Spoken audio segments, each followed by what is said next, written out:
me and you. Hello everyone, Figment Vids here, and today we will be talking about the significance of the 1964 World's Fair on the Disney parks. As some of you may know, the 1964 World's Fair in Flushing, New York greatly affected the Disney parks as we know them. They became some of the most iconic and loved Disney attractions to ever be produced. They also inspired some brand new rides with improved technology that would go on to be considered some of the best rides ever made. With this in mind, let's jump right into the video. The Ford Magic Skyway, as the name implies, was sponsored by the automobile company Ford. The original concept was to be a ride through American-inspired sets such as the Grand Canyon, the Florida Everglades, and California Redwood Forest, among other places with a classical score playing in the background. It would be titled Symphonies of America. However, this was rejected by Ford as it was too similar to their rival General Motors' marketing campaign See the USA with Chevrolet. The Imagineers decided on an attraction through time instead, which it ended up becoming. You would board a real Ford car and the trip would start. Your car would begin by going through the age of the dinosaurs with animatronics of a group of Triceratops, a herd of sauropods grazing a field, and a fight between a Stegosaurus and Tyrannosaurus Rex. After the dinosaur scenes, you would move into the age of early man. Some scenes of ancient man include a group of cavemen hunting a mammoth, the creation of fire, and the invention of the wheel. Then there was a cart of cavemen preparing to travel away from the cave and into the future, which would be a futuristic city scene. After the scene of the futuristic city, you would return to the boarding area. Does any of this sound familiar? This is because the Age of Dinosaur scenes were taken back to Disneyland to become the primeval world. Wait, no, I said world, not whirl. That's more like it. The animatronic dinosaurs are still around to this day in the diorama that the Disneyland Railroad passes through. The only other animatronic that survived was the mammoth that the cavemen were hunting, which is rumored to have been deferred and placed in the elephant bathing scene in the Disneyland Jungle Cruise, though it has never been officially confirmed by Disney themselves. This was the only Disney attraction at the World's Fair that didn't get a spot at Disneyland, as Disneyland just didn't have enough room for it.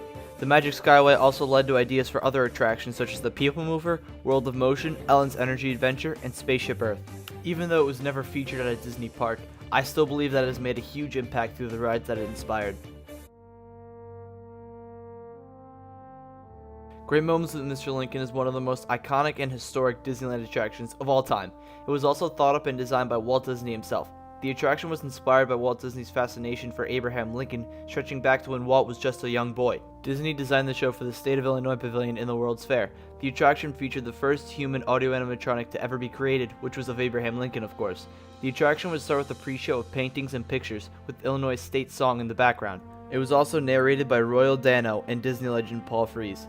The guests would then enter the main theater where the curtains would open, showing an audio animatronic of Mr. Lincoln himself. Lincoln's face was actually created by Disney legend Blaine Gibson, who used Lincoln's actual life mask.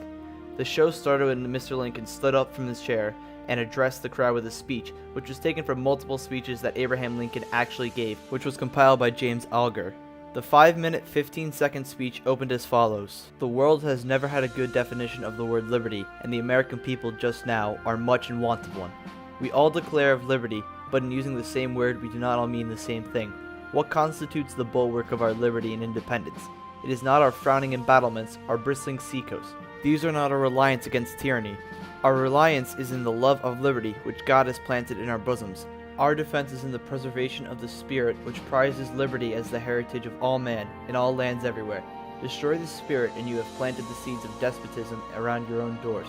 At what point shall we expect the approach of danger? By what means shall we fortify against it? Shall we expect some transatlantic military giant to step across the ocean and crush us at a blow? Never!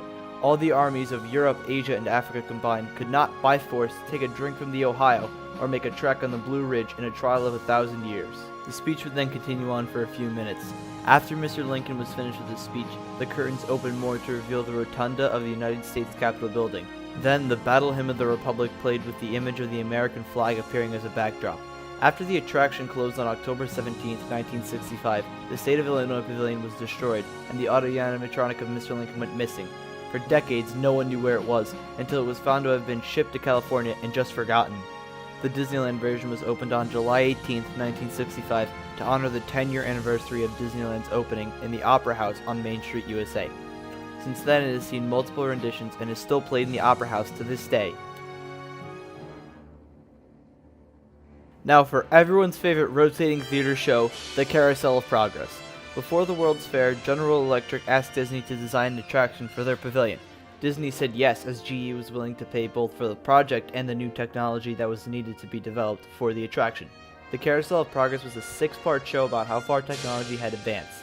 In the original version, the first scene was in the 1890s, in the 1920s, in the 1940s, and finally the 1960s, with all of the theater rotating so guests would never have to leave their seats. A family of audio animatronics took you to their house for each time period and explained new technologies of that time.